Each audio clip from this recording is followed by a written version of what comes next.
الذين يبخلون ويأمرون الناس بالبخل ويكتمون ما آتاهم الله من فضله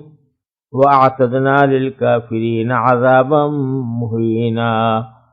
والذين ينفقون أموالهم رئاء الناس ولا يؤمنون بالله ولا باليوم الآخر ومن يكن الشيطان له قرينا فساء قرينا۔ ان دو آیتوں کا ترجمہ یہ ہے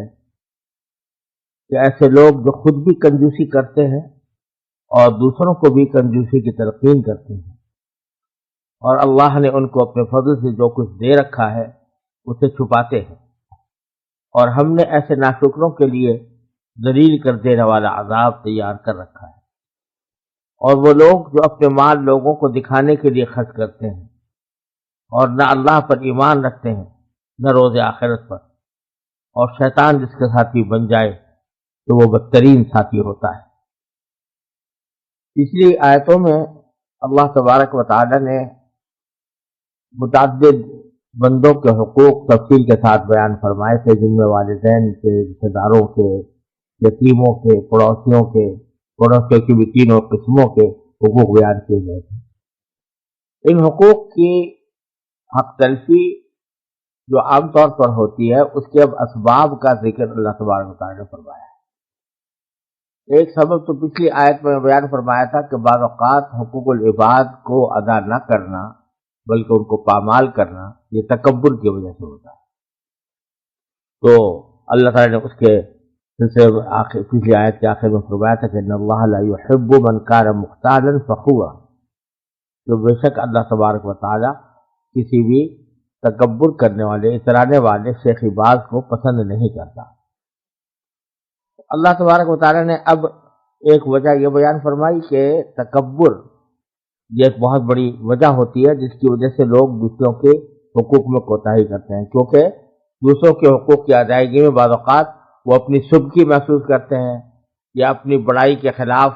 اس کو سمجھتے ہیں، اس واسطے حقوق کی ادائیگی نہیں کرتے، تو تکبر کی ممانعت فرمائی اور یہ فرمایا کہ اللہ تعالیٰ اس کو پسند نہیں کرتا۔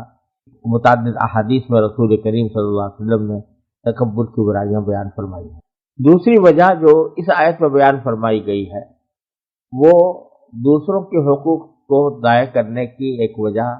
یہ ہوتی ہے کہ انسان کے اندر طبیعت میں بخل ہوتا ہے، کنجوسی ہوتی ہے، تو وہ کنجوسی کے نتیجے میں دوسرے لوگوں کے حقوق ادا کرنے سے پرہیز کرتے ہیں یا اس میں کوتاہی کرتے ہیں۔ حضرت عبداللہ بن عباس رضی اللہ تعالیٰ عنہ کی روایت سے معلوم ہوتا ہے کہ یہ آیت مدینہ منورہ کے یہودیوں کے بارے میں نازل ہوئی تھی۔ یہ لوگ ایک طرف تو بہت زیادہ مغرور تھے اور انتہا درجے کے کنجوس تھے، مال خرچ کرنے میں بھی بخل کرتے تھے، اور جو علم ان کے پاس تورات کا جو علم تھا اس کو لوگوں کے پاس کے سامنے ظاہر کرنے میں بھی بخل سے کام لیتے تھے۔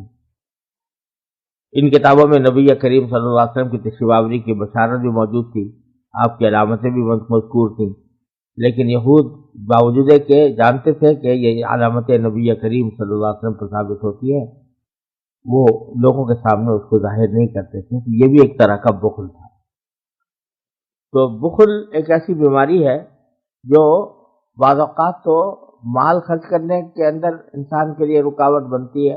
اور بعض مرتبہ انسان کو اللہ تعالیٰ نے جو کچھ علم دیا ہے وہ علم کو دوسروں تک پہنچانے میں رکاوٹ بنتی ہے۔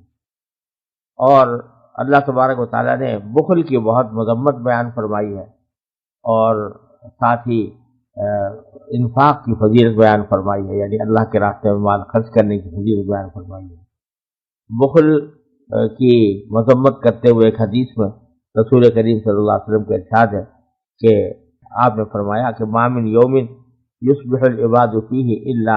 ملکان ینزلان ویقول احدہما اللہم اعط منفقا خلفا ویقول الآخر اللہم اعط ممسکا تلفا، یعنی ہر صبح کے وقت دو فرشتے نازل ہوتے ہیں، ان میں سے ایک یہ دعا کرتا ہے کہ اللہ بھلائی کے راستے میں خرچ کرنے والے کو اچھا بدلہ عطا فرما، اور دوسرا کہتا ہے یا اللہ بخیل کو مال و دولت کی تباہی سے ہمکنار کر۔ یہ حدیث بخاری اور مسلم دونوں میں مروی ہے۔ اسی طرح حضرت اسما رضی اللہ تعالیٰ عنہ روایت فرماتی ہے کہ نبی کریم صلی اللہ علیہ وسلم نے ان سے ارشاد فرمایا کہ انفقی ولا تحصی فیحصی اللہ علیک ولا تعی فیعی اللہ علیک وارزقی ما استطعت، کہ اسما بھلائی کے راستے میں خرچ کیا کرو اور گن گن کر نہ دو کہ اللہ تعالیٰ بھی تمہیں گن گن کر دینا شروع کر دے، اور بہت زیادہ حفاظت انفاق سے بچنے کے لیے نہ کرو ورنہ اللہ تعالیٰ بھی تمہاری مال کے اوپر پابندی عائد کر دے گا، اور جو کچھ بھی تم سے ہو سکے اس کے دینے سے دریغ نہ کرو۔ اور ترمذی کی ایک حدیث میں رسول کریم صلی اللہ علیہ وسلم کا ارشاد منقول ہے کہ السخی قریب من اللہ قریب من الجنہ قریب من الناس بعید من النار، والبخیل بعید من اللہ بعید من الجنہ بعید من الناس قریب من النار، والجاہل سخی احب الی اللہ من عابد بخیل۔ یہ فرمایا کہ سخی اللہ سے بھی قریب ہے، جنت سے بھی قریب ہے، اور لوگوں کی نظروں میں بھی پسندیدہ ہے، اور جہنم کی آگ سے دور ہے۔ اس کے برخلاف بخیل اللہ سے بھی دور ہے، جنت سے بھی دور ہے، لوگوں سے بھی دور ہے، اور آگ سے قریب ہے، اور جاہل آدمی جو سخاوت کرتا ہو تو وہ اس کنجوس سے بہتر ہے جو عبادت گزار ہو۔ اور ایک حدیث میں رسول کریم صلی اللہ علیہ وسلم کا یہ ارشاد بھی ترمذی میں منقول ہے کہ آپ نے ارشاد فرمایا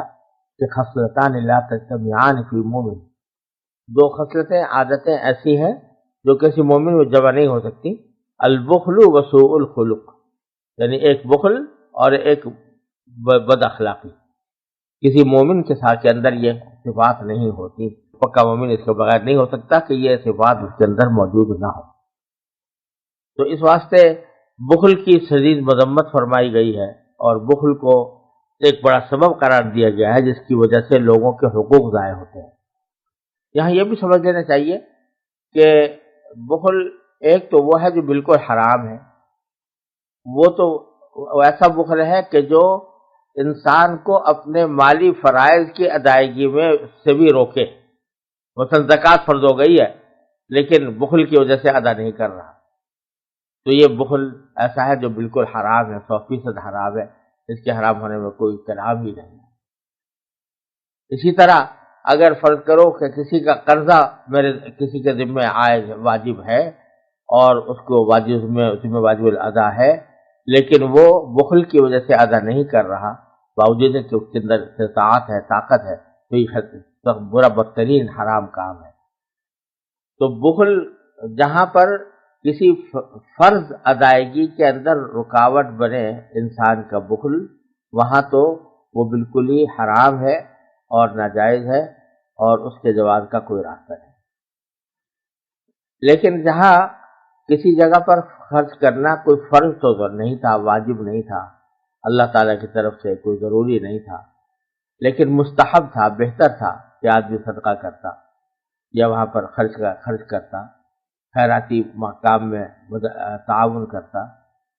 لیکن اس کے باوجود بخل کی وجہ سے نہیں کر رہا، تو یہ اگرچہ حرام تو نہیں ہے، بالکل حرام اور ناجائز تو اس کو نہیں کہا جائے گا، لیکن یہ بہت بڑی محرومی ہے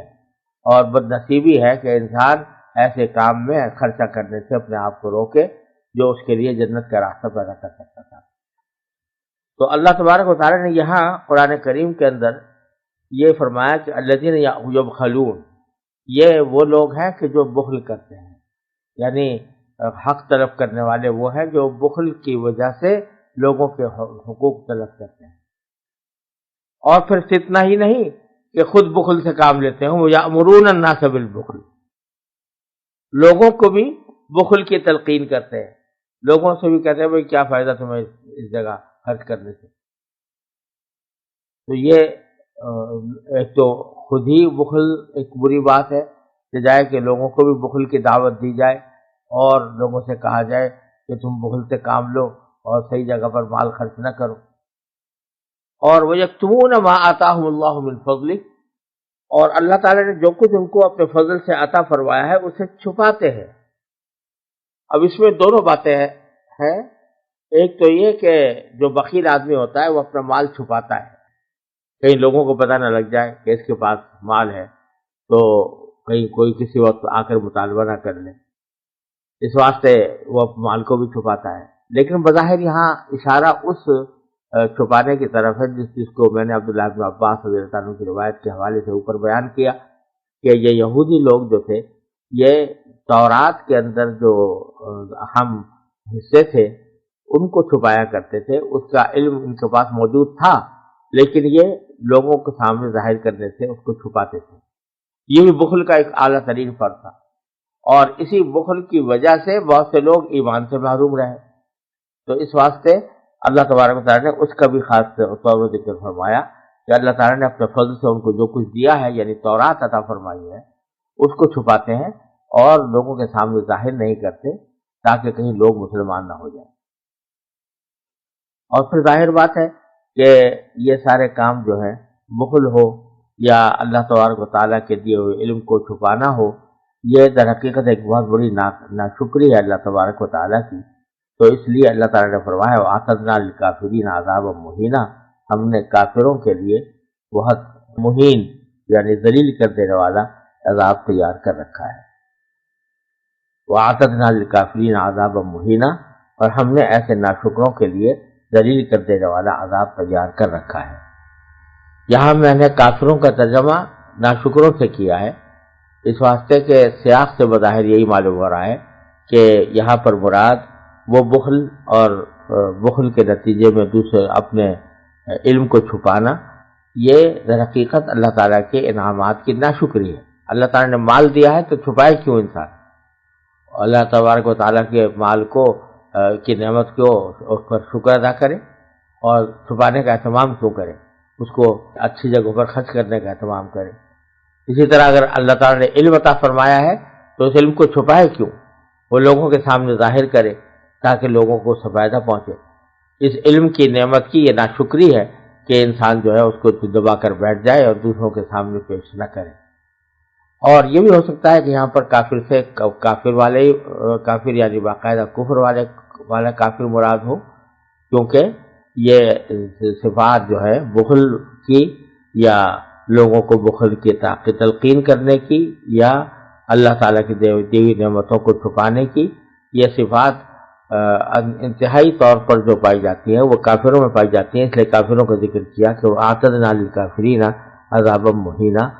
ہم نے ایسے ناشکروں کے لیے ذلیل کر دینے والا عذاب تیار کر رکھا ہے۔ پھر آگے اللہ تبارک و تعالیٰ نے حقوق العباد کو ضائع کرنے اور لوگوں کی حق تلفی کرنے کا ایک اور سبب بیان فرمایا ہے، وہ ہوتا ہے ریاکاری۔ یعنی